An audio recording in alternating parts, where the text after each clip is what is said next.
നമ്മുടെ ശരീരത്തിൽ കൊളാജിൻ്റെ പ്രൊഡക്ഷൻ കുറയുമ്പോഴാണ് നമ്മുടെ സ്കിൻ ഇലാസ്റ്റിസിറ്റി നഷ്ടപ്പെടുന്നതും ചുളിവുകൾ, റിങ്കിൾസ്, ഫൈലൈൻസ് എല്ലാം കാണുന്നത് അല്ലേ.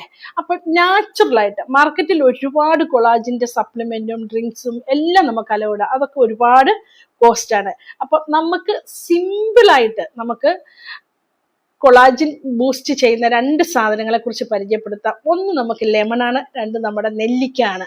അപ്പം ലെമൺ ഒരു ഡീറ്റോക്സ് ഡ്രിങ്ക് ആയിട്ട് നമുക്ക് എല്ലാവർക്കും കുടിക്കാം. അതായത് തിളപ്പിച്ചാറിയ വെള്ളത്തിലോട്ട് നമുക്ക് ലെമൺ കട്ട് ചെയ്തിട്ടിട്ട് നമുക്കത് തലേ ദിവസം കട്ട് ചെയ്തിട്ടിട്ട് നമുക്ക് പിറ്റേ ദിവസം അത് വാട്ടറായിട്ട് നമുക്ക് കുടിക്കാം. അത് ഏറ്റവും ബെസ്റ്റാണ്. നമുക്ക് വൈറ്റമിൻ സി റിച്ച് ആണ്. ഇത് അതുപോലെ തന്നെയാണ് നെല്ലിക്ക. അത് നമുക്ക് ദിവസം 1 നെല്ലിക്ക വെച്ച് നമുക്ക് കഴിക്കാം. ഇനി നെല്ലിക്ക ആയിട്ട് കഴിക്കാൻ പറ്റാത്തവർക്ക് ജ്യൂസ് ആക്കി കുടിക്കാം. മനസ്സിലായി? ഇത് 2ൽ ഏതെങ്കിലും നിങ്ങൾ തുടർന്ന് കൊണ്ടുവന്നാൽ നമ്മുടെ കൊളാജിൻ ബൂസ്റ്റ് ചെയ്യുന്നതിന് ഏറ്റവും ബെസ്റ്റാണ്.